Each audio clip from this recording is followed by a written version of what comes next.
Hi everyone.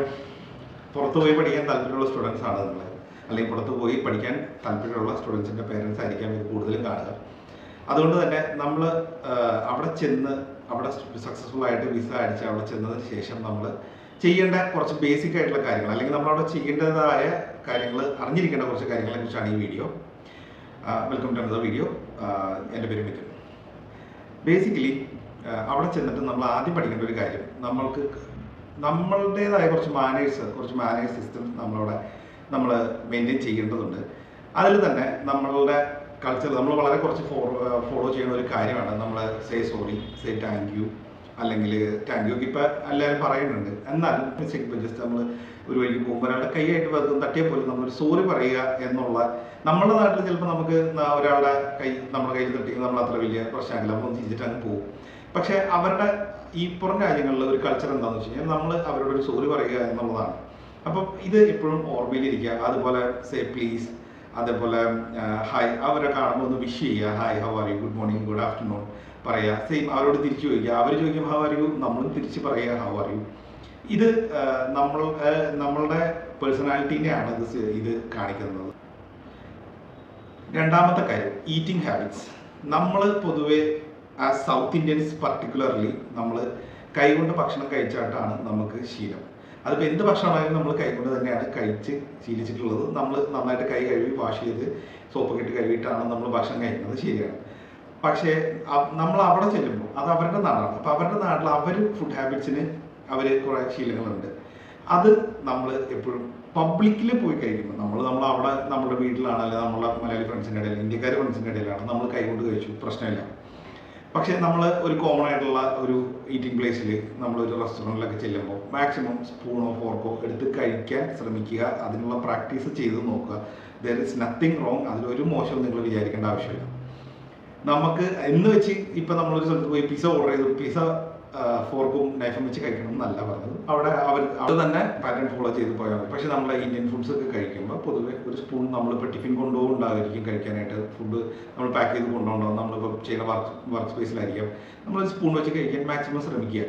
അപ്പോൾ അവർക്കും അതൊരു ഡിസ്റ്റർബൻസ് ആവില്ല. ചിലപ്പം ഇന്നേ വരെ ഫുഡ് കൊണ്ട് കഴിച്ച് ശീലമില്ലാത്ത ആൾക്കാരായിരിക്കും. അപ്പോൾ അവർക്കത് കാണുമ്പോൾ ചിലപ്പോൾ ഒരു അന്നോയിങ് ഫീലിംഗ് ഉണ്ടാവും. അവരുടെ കൂടെ ഇരുന്ന് നമ്മൾ ഭക്ഷണം കഴിക്കും, അല്ലെങ്കിൽ ആരുമില്ല, നമ്മുടെ കൂടെ ആരുമില്ല, നമ്മൾ ഒറ്റയ്ക്കാണെങ്കിൽ എന്തുണ്ടെങ്കിലും നമുക്ക് കഴിക്കുന്നതിന് ഒരു പ്രശ്നമില്ല. അപ്പോൾ ഈ രണ്ടാമത്തെ കാര്യം കീപ്പ് ഇൻ മൈൻഡ്. ഫുഡ് കഴിക്കുമ്പോഴും അതിൻ്റേതായ കുറച്ച് കാര്യങ്ങൾ നിങ്ങൾ ഒന്ന് സൂക്ഷിക്കുക. മൂന്നാമത്തെ കാര്യം, നമ്മൾ ഇന്ത്യൻസിന് വളരെ ബുദ്ധിമുട്ടുള്ള ഒരു കാര്യമാണ്. കാരണം നമ്മൾ ടോയ്ലറ്റ് യൂസ് ചെയ്യുമ്പോൾ നമ്മൾ വെള്ളം യൂസ് ചെയ്തിട്ടാണ് നമ്മൾ ശീലിച്ചേക്കുന്നത്. അവിടെ ചെല്ലുമ്പോൾ പലപ്പോഴും നമുക്ക് പബ്ലിക് ടോയ്ലറ്റ്സിൽ നമുക്ക് ടിഷ്യൂസ് മാത്രമേ കിട്ടൂ. നിങ്ങൾ ടിഷ്യൂ യൂസ് ചെയ്യാൻ പഠിക്കുക.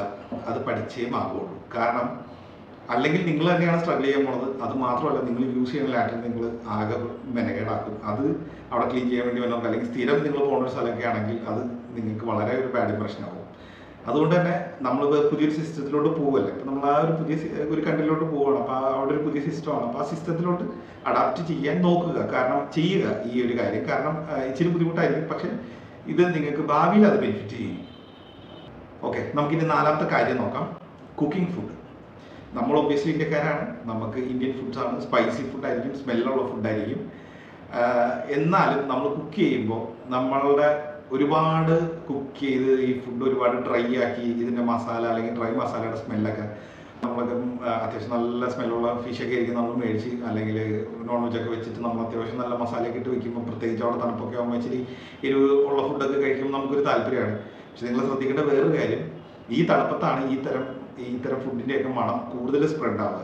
അത് പ്രത്യേകിച്ച് അവിടുത്തെ ലോക്കലായിട്ടുള്ള ഫാമിലിയാണ് താമസിക്കുന്നതെങ്കിൽ ചിലപ്പോൾ അത് അവർക്ക് ഭയങ്കര ഡിസ്റ്റർബൻസ് ആയിരിക്കും. അഞ്ചാമത്തെ റീസൺ, വേസ്റ്റ് ഡിസ്പോസൽ. നമ്മളുടെ എല്ലാ വേസ്റ്റും കൂടെ ഒന്നിച്ച് പുറത്ത് കളഞ്ഞിട്ടാണ് നമുക്ക് ശീലമുള്ളത്. ഇപ്പോൾ നമുക്ക് ഹരിതകർമ്മസേനയൊക്കെ വന്നതിന് ശേഷം നമ്മളെ പ്ലാസ്റ്റിക്കൊക്കെ നമ്മൾ വേറെ കഴുകി ക്ലീൻ ചെയ്ത് കൊടുക്കും. ഫുഡ് വേസ്റ്റ് നമ്മൾ വേറെ ഡിസ്പോസ് ചെയ്യും. അതുപോലെ ഇപ്പം ഫുഡ് വേസ്റ്റ് ഡിസ്പോസൽ നമ്മുടെ വീട്ടിൽ തന്നെ ഉണ്ടാവാറുണ്ട്. പക്ഷേ അവിടെ എന്താണെന്ന് വെച്ച് കഴിഞ്ഞാൽ നോർമലി മിനിമം 2 ഡിഫറെൻറ്റ് വേസ്റ്റ് ഇതുണ്ടാവും. അതിലൊരെണ്ണത്തിൽ ഫുഡ് ഡെപ്പോസിറ്റ് ചെയ്യാൻ, ഒരെണ്ണം പ്ലാസ്റ്റിക് വേസ്റ്റും അതുപോലെ ടിന്ന് കാര്യങ്ങളൊക്കെ ഇടാൻ വേണ്ടിയിട്ടുമായിരിക്കും. അതുപോലെ തന്നെ നമുക്ക് ഇപ്പം കട്ടിൽ കാര്യങ്ങളൊക്കെ പഴയതൊക്കെ ഉണ്ടെങ്കിൽ നമുക്ക് കളയാനായിട്ടൊക്കെ അതിൻ്റേതായ സ്ഥലങ്ങളും അത് കളയാനായിട്ടുള്ള അതിൻ്റേതായ രീതികളുമുണ്ട്.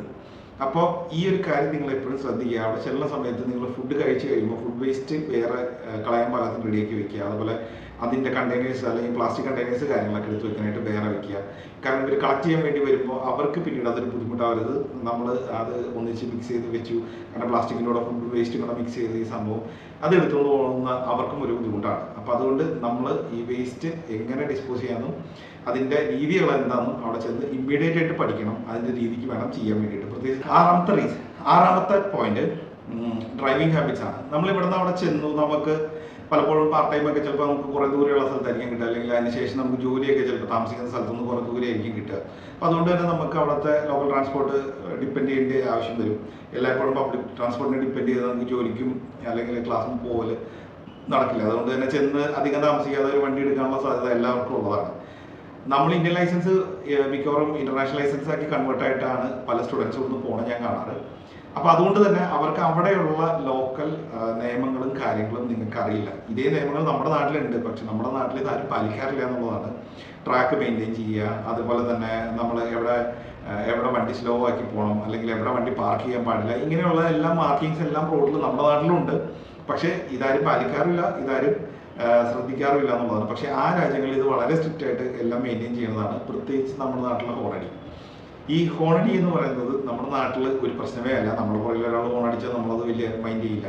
പക്ഷെ അവിടെ അത്രയും സീരിയസ് ആയിട്ടുള്ള ഒരു ഇഷ്യൂ വന്നാൽ, അല്ലെങ്കിൽ നമ്മുടെ ഭാഗത്തുനിന്ന് ഒരു മിസ്റ്റേക്ക്, അല്ലെങ്കിൽ മറ്റൊരാളുടെ ഭാഗത്തുനിന്ന് ഒരു മിസ്റ്റേക്ക് വരുമ്പോൾ മാത്രമേ ഈ ഹോൺ അടിക്കുകയുള്ളൂ. ചിലപ്പോൾ ഇപ്പോൾ എല്ലാ സ്ഥലത്തും പെഡസ്ട്രിയൻ കോഴ്സിൽ ചിലപ്പോൾ സ്റ്റോപ്പ് സൈൻ ഉണ്ടാവില്ല, ചിലപ്പോൾ വേറെ ലൈറ്റ് കാര്യങ്ങളൊക്കെ ആയിരിക്കും കൊടുത്തേക്കാം. അപ്പോൾ അത് ഏത് ലൈറ്റ് എപ്പോഴാണ് ആർക്കാണ് എപ്പോഴും അവിടെ, പ്രത്യേകിച്ച് ഹൈവേ ഒഴിച്ചുള്ള മറ്റുള്ള റോഡുകളിൽ പെഡസ്ട്രിയൻ വാക്കേഴ്സിനാണ് എപ്പോഴും മുൻഗണന. അപ്പോൾ അവർ കൈ കാണിച്ചാൽ നിർത്തണം അവർക്ക്. അപ്പോൾ 7th കാര്യം, പബ്ലിക് ട്രാൻസ്പോർട്ട് യൂസ് ചെയ്യാൻ പഠിക്കുക. ബസ് ആയിക്കോട്ടെ, ട്രാംസ് ആയിക്കോട്ടെ, മെട്രോ സർവീസസ് ആയിക്കോട്ടെ. അതിൽ നമ്മൾക്ക് പലപ്പോഴും പ്രത്യേകിച്ച് ഇപ്പോൾ മെട്രോ സർവീസസ് ഒക്കെ ഉള്ള ഏത് രാജ്യത്താണെങ്കിലും അവിടെ നമ്മളുടെ എസ്കലേറ്ററൊക്കെ കയറുന്ന സമയത്ത്, അല്ലെങ്കിൽ നമ്മളിപ്പോൾ ഫ്ലൈറ്റായിട്ടുള്ള സർവീസിൽ തന്നെ എക്സ്കലേറ്റേഴ്സ് ഉണ്ടല്ലോ, അതിൽ പോകുമ്പോൾ എപ്പോഴും നമുക്ക് അതിൽ തന്നെ നടക്കാൻ താല്പര്യമുള്ളവർക്കാണെങ്കിൽ, നടന്നു പോകാനാണ് ധൃതിയുള്ളവരാണ്, നടന്നു പോകാനാണ് ഉദ്ദേശിക്കുന്നതെങ്കിൽ അവർക്ക് വേണ്ടി എപ്പോഴും ഇതിൻ്റെ ലെഫ്റ്റ് സൈഡോ റൈറ്റ് സൈഡോ ഒഴിച്ചിടാറുണ്ട്. ഇത് അതിൽ കയറി നടക്കാനൊന്നും താല്പര്യമില്ല, അതിൽ കയറി മേളിൽ എത്തണം വരെ അതിൽ നിന്ന് പോകാനുള്ള ആൾക്കാരാണെങ്കിൽ അവർ റൈറ്റ് സൈഡോ ലെഫ്റ്റ് സൈഡോ അവിടെ കീപ്പ് ചെയ്യുക. അത് ഓരോ രാജ്യത്ത് അതിൻ്റെതായ സിസ്റ്റത്തിലാണ് അവരത് കീപ്പ് ചെയ്യുന്നത്. ഇങ്ങനെയുള്ള ചെറിയ ചെറിയ കാര്യങ്ങൾ നിങ്ങളൊന്ന് മനസ്സിലാക്കി വെക്കുക. കാരണം നമ്മളുടെ നാട്ടിൽ ഞാൻ പലപ്പോഴും കണ്ടിട്ടുണ്ട്, ഇപ്പോൾ നമ്മുടെ റോഡ് മെട്രോയിലൊക്കെ കയറുന്ന സമയത്ത് അവർക്ക് ഇന്ന ലൈനൊന്നുമില്ല. ഒരാൾ ഈ സൈഡിൽ നിൽക്കുകയാണെങ്കിൽ ഒരാൾ അപ്പുറ സൈഡിൽ നിൽക്കും, ഇടയിൽ കയറി പോകാനുള്ള ആൾക്ക് സ്പേസും കൊടുക്കില്ല. അപ്പം അങ്ങനെയുള്ള കാര്യങ്ങളൊന്നും ചെയ്യാതിരിക്കാം.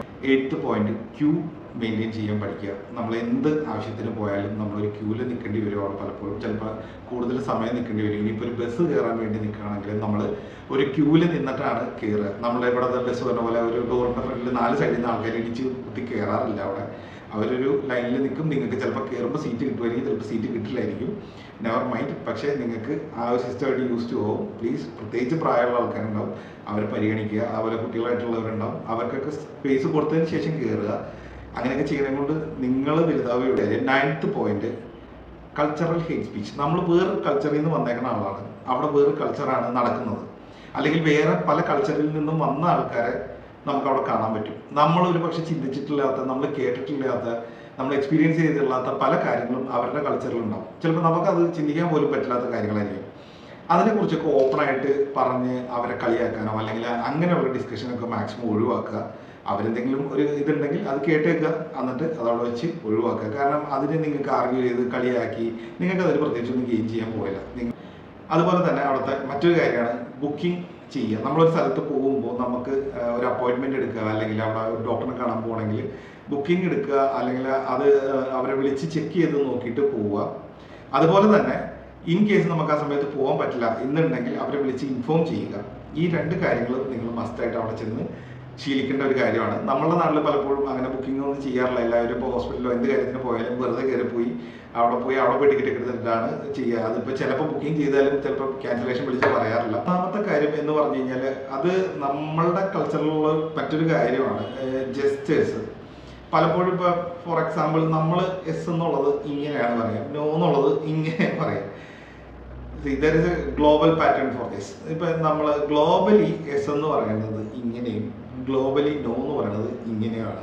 നമ്മളുടെ ഈ ജസ്റ്റർ എന്താണെന്ന് പലപ്പോഴും ആൾക്കാർക്ക് മനസ്സിലാവാറില്ല. നമ്മുടെ അടുത്ത് അവർ എസ് ഓർണോ ചോദിക്കുമ്പോൾ നമ്മളിത് കാണിക്കുമ്പോൾ എസ് ആണോ നോ ആണോ, ഇനിയിപ്പോൾ നമുക്കിതിൽ കൺഫ്യൂസ്ഡ് ആയിട്ട് നമ്മൾ പറയണതാണോ എന്നുള്ളത് അവർക്കറിയില്ല. അപ്പം അതുകൊണ്ട് തന്നെ കുറച്ച് ഗ്ലോബലി കോമൺ ആയിട്ടുള്ള കുറച്ച് ജസ്റ്റേഴ്സ് യൂസ് ചെയ്യുക. ഇനി അവരുടെ ജസ്റ്റേഴ്സ് നിങ്ങൾക്ക് മനസ്സിലാവാനുള്ള എന്നുണ്ടെങ്കിൽ നമ്മൾ ആ ജസ്റ്റേഴ്സ് എന്താണെന്ന് പഠിക്കാനും അത് നമ്മളുടെ ജസ്റ്റേഴ്സ് മാറ്റി ആ രാജ്യത്തിൽ എന്താണ് അവർ പല കാര്യങ്ങൾക്കും യൂസ് ചെയ്യണത് എന്നുള്ളത് നിങ്ങൾ ശ്രദ്ധിക്കുക. അത് മുഖത്തൊരു 10 സെക്കൻഡ് 15 സെക്കൻഡിന് മുകളിൽ നമ്മൾ നോക്കിയിരുന്നാൽ നമുക്ക് അതിന് കേസ് വരെ നമുക്കെതിരെ എടുക്കാനുള്ള പോസിബിലിറ്റി. നമ്മുടെ നാട്ടിൽ ഇതുണ്ട്, പക്ഷേ നമ്മുടെ നാട്ടിൽ ഇതിൻ്റെ പേരിൽ ആരും അവർ കേസ് കൊടുത്തൊന്നും ഞാൻ കേട്ടിട്ടില്ല.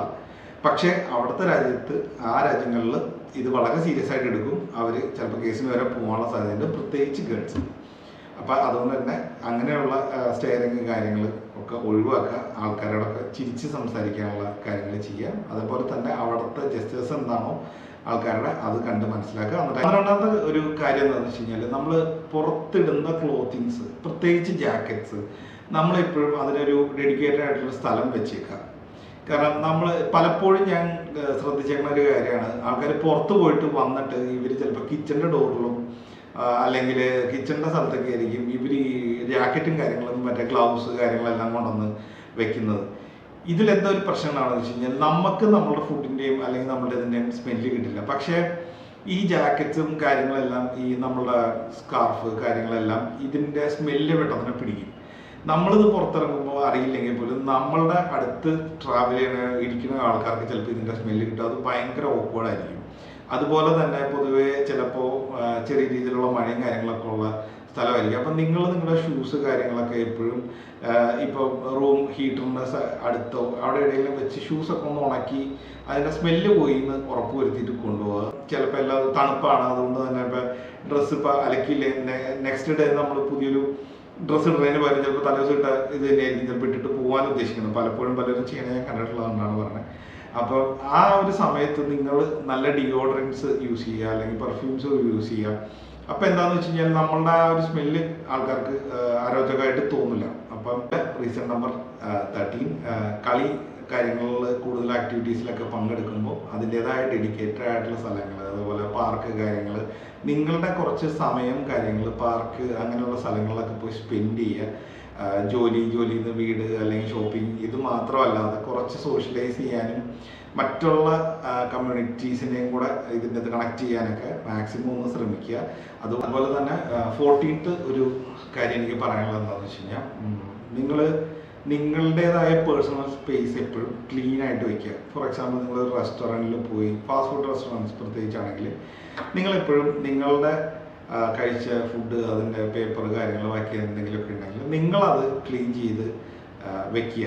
അച്ഛനമ്മമാർ നമ്മുടെ നാട്ടിൽ നിന്ന് അവർ നമുക്ക് ചെയ്തു തരുന്ന പോലെ അവിടെ അവർ ചെയ്തു തരാനുണ്ടാവില്ല. നമ്മളുടെ കാര്യങ്ങൾ നമ്മൾ തന്നെ മെയിൻറ്റെയിൻ ചെയ്യണം.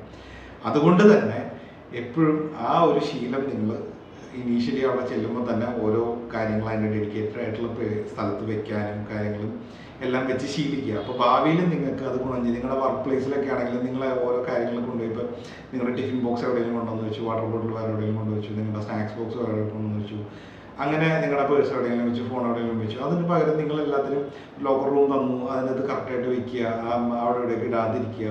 ഇങ്ങനെയുള്ള കാര്യങ്ങളൊക്കെ നിങ്ങൾ കീപ്പ് ചെയ്യുകയാണെങ്കിൽ നിങ്ങൾക്ക് അവിടുത്തെ സിസ്റ്റം കുറഞ്ഞ എളുപ്പമായി മാറും. നിങ്ങൾ മെൻ്റലി ഇതിൻ്റെ പ്രിപ്പയർഡ് ആയിട്ട് പോവുക.